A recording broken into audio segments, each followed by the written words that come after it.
Jai Jagannath and Namaskar. Honorable Chairperson Sir, Excellency Lalit Mohan Singh Ji, feeling very proud sir by sitting with you as we have grown up by listening your name and fame during our college days. Other dignitaries on the dais, Principal Secretary Sir and other fellows. I am from Patliputra and Kalinga is famous, Patliputra is also, a country boasts on Patliputra also. So, through the ages, the seas have been serving as bridges for commercial and cultural exchanges. The richness of culture or flourishing of trade and commerce have been possible due to thriving sea routes, as these provide pathway to the prosperity of the nations.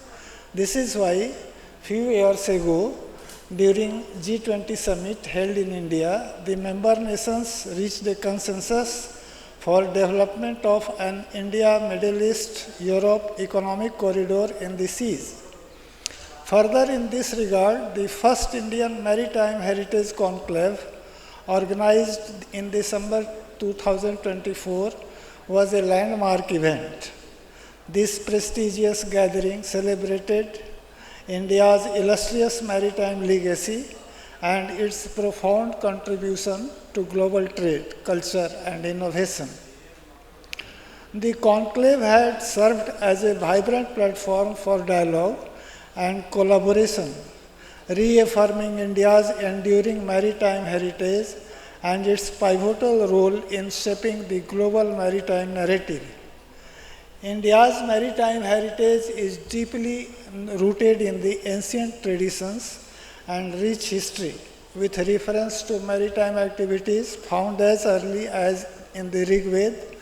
Indian mythology abounds with tales of the ocean, rivers, and the bounty they bestow upon humanity, symbolizing the profound connection between mankind and the seas.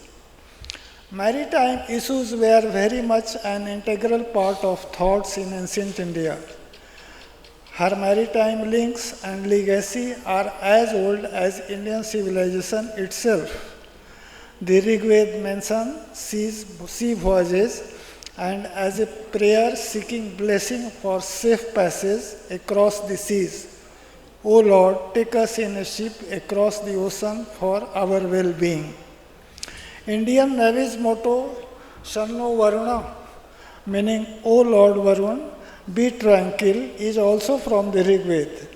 Mano Smriti, the ancient legal text, has provided for maritime trade rules. Kautilya Arthashastra tells us about chief controller of ports.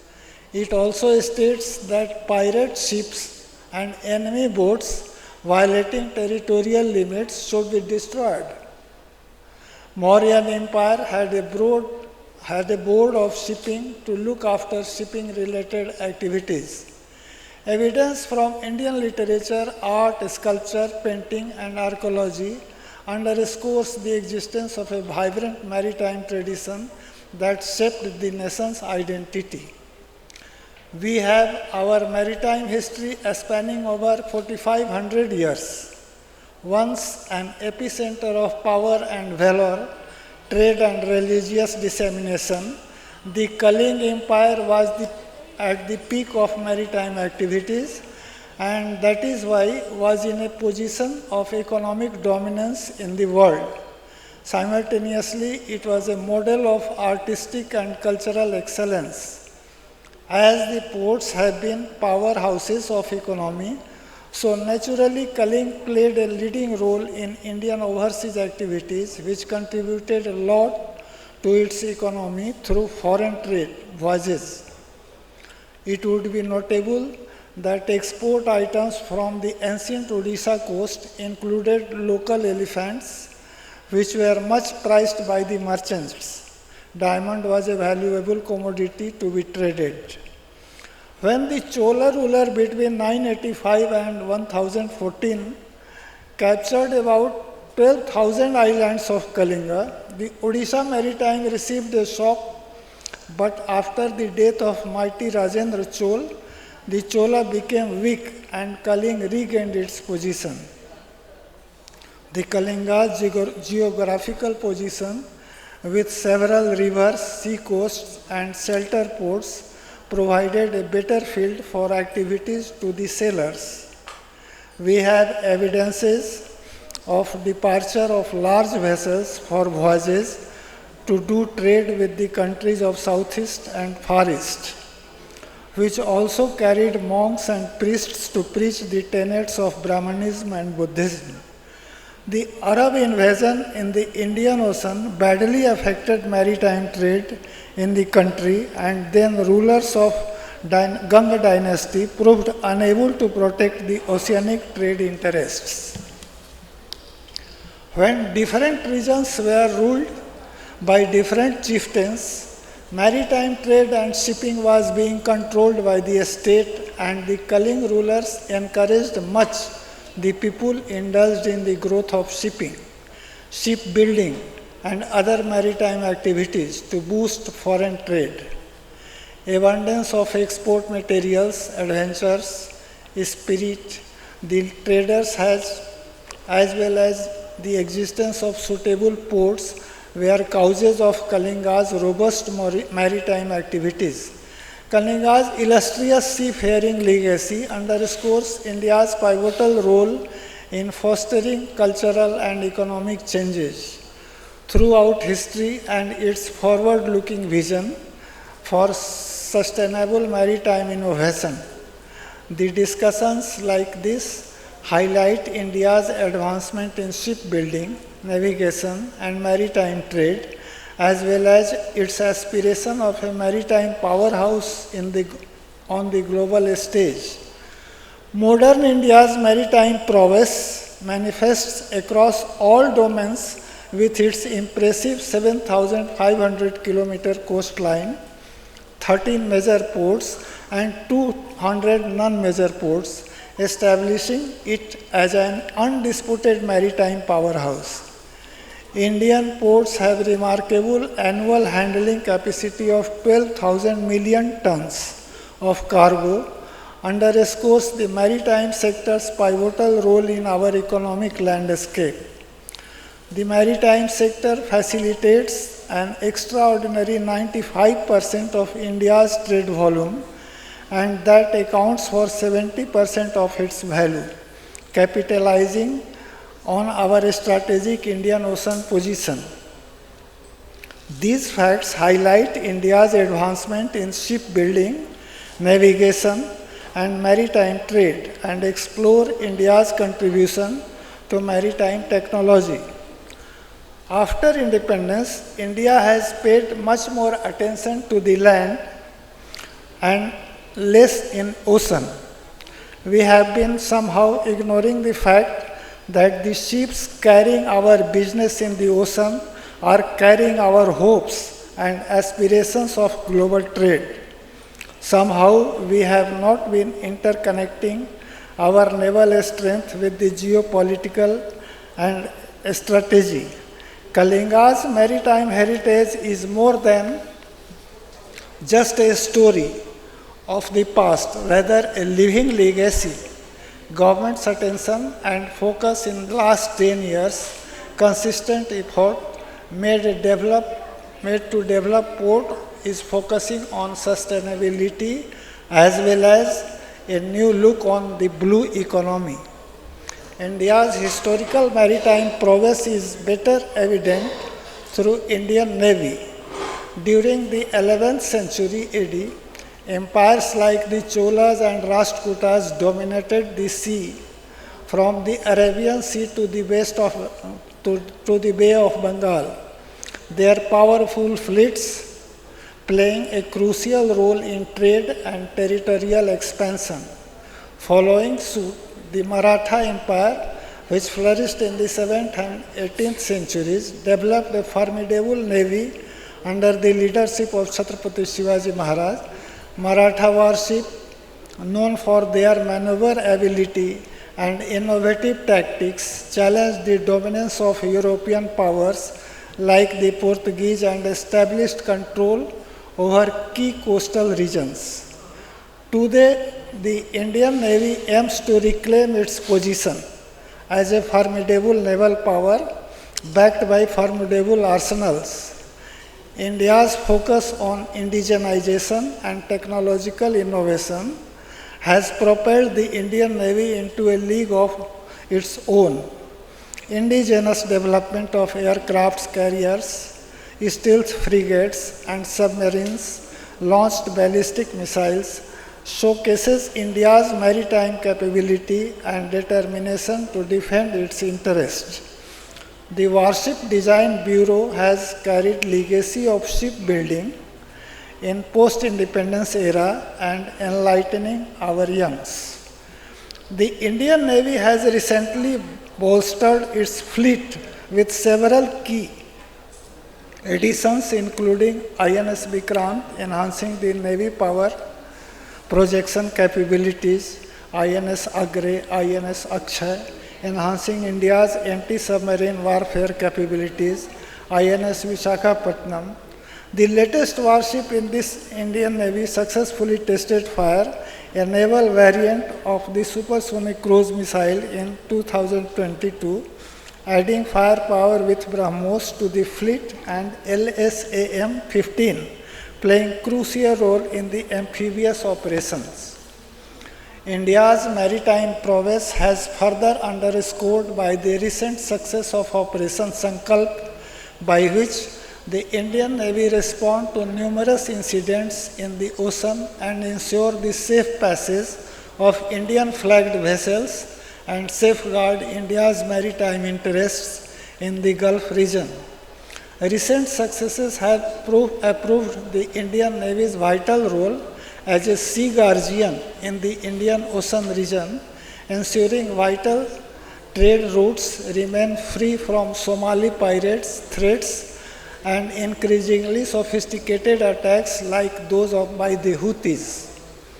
As of September 2024 reports, the Indian Navy has 66 ships on order, out of which 50 are under construction on different stages, including destroyers, frigates, corvettes, nuclear-powered submarines, and various other types, and has transformed itself from buyer to builder. As the India's coastal region, including Odisha, were major hubs for shipbuilding in ancient times, we have maintained our shipbuilding legacy also. India's shipbuilding industry, valued at $1.12 billion in 2024, is contributing to the construction of naval ships, submarines, and commercial vessels, aiming to become a major global player.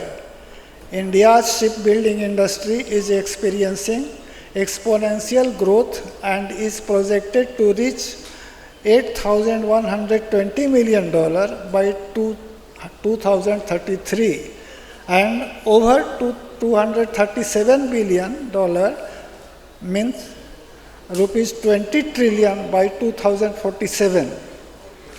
Green shipping initiatives to make shipping hub is on the way. Maritime India Vision 2030 has set a bold target to elevate India's global ranking in shipbuilding and ship repair from over 20th place to the top 10, and an ambitious goal has been set for top 5 position, as outlined in the Amrit Kal Vision 2047. This strategic push is crucial in realizing India's vision of becoming a 30 trillion economy by 2047. Maritime heritage resources, when properly studied and interpreted, add an important dimension to our understanding and appreciation of our nation's rich legacy. On the other hand, amid intensifying geopolitical rivalries, especially in the Indo-Pacific, From ancient maritime traditions to modern technological advancements, the nation has charted a path that bridges its rich history with its aspirations for the future. Unmanned surface vessels, as well as artificial intelligence driven ships for coastal surveillance, are poised to redefine naval operations. We can now boast of having the capabilities of designing and building any type of warship. India is poised to become a maritime leader, driving economy and cultural resurgence too. Four locations have been identified to build ships and radar hubs, including Kendrapada in Odisha, which will be developed here in 2,000 to 3,000 acres of land. In the next 5 years, about 112 ships will be needed to carry petroleum products, gas and other products. Till now, 75% of India's transshipment activities were conducted at foreign ports, resulting in huge revenue loss to the country, while once India used to have a major share in the global GDP and Kalinga had a major contribution in it. In this process, the sailors are a very important part and parcel of maritime activities. Here, they are in the country, they numbered about 3.25 lakh, out of which about 57,000 are in Odisha. India currently ranks among the top 3 countries with the highest number of seafarers worldwide. Hard work and visionary planning has contributed to India's remarkable success. In the last 10 years, we have doubled the capacity of our port and expanded our waterways 8-fold. Today, 2 of our ports rank among the top 30 ports in the world. India now proudly ranks among the top 20 countries in the global shipbuilding. Under the ambitious Sagarmala project, we are poised to become a maritime leader like Kalinga. The intricate craftsmanship behind the construction of diverse ancient boat types such as Bhel, Chhap, Padhua, Pota and Nauka represent not only Odisha's maritime glory, rather shed light on the socio-economic conditions and cultural dimensions that influenced this thriving tradition. Through a meticulous exploration of historical records and contemporary accounts, this paper presents a comprehensive glimpse into the heritage that has not only stood the test of time, but continues to shape Odisha's cultural identity even today. Thank you for listening.